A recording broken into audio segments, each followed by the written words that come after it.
Hi, I'm Holly Wood, research and advocate with Defend Dignity, and this is your Biweekly Bulletin, where we provide an update on all things advocacy here at Defend Dignity and around Canada. Thanks for tuning in. Welcome to this week's Biweekly Bulletin. Let's get started. The Standing Committee on the Status of Women is currently undertaking several key studies. They are currently examining women's safety in relation to Section 810 of the Criminal Code, exploring specifically how peace bonds, bail, and sentencing can better protect women, especially from repeat offenders. Stakeholders and supporters can submit briefs by November 28th. The Standing Committee on the Status of Women is also finalizing its report entitled Coercive Control in Canada. This explores how emotional, psychological, and financial abuse affects survivors, especially of human trafficking. Members of the committee have until November 19th to submit supporting or dissenting arguments before its release.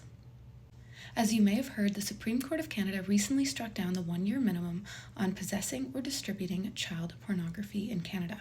This was struck down as the Supreme Court of Canada ruled that it is cruel and unusual punishment to give a mandatory minimum of 1 year for sentencing for this crime.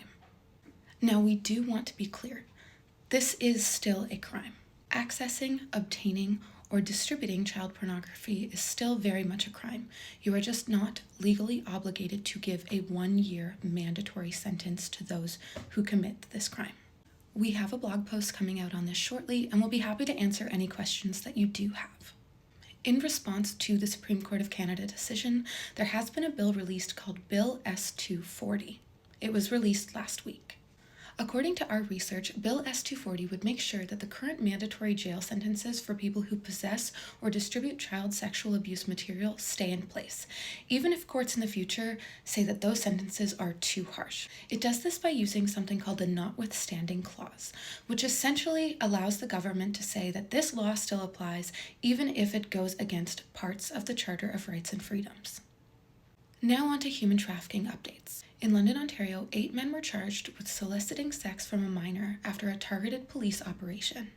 Moving over to the Niagara region of Ontario, 2 men were arrested for trafficking a girl under the age of 18. They faced multiple charges, including trafficking, procuring, and distributing child pornography. There are a handful of other things on the move in Parliament these days, and we're keeping an eye on them for you. In the meantime, you can check out our webinar series or read our blog to find out more information about the SCC striking down the mandatory minimum on child sexual abuse material. That's all for now, and we'll see you in 2 weeks.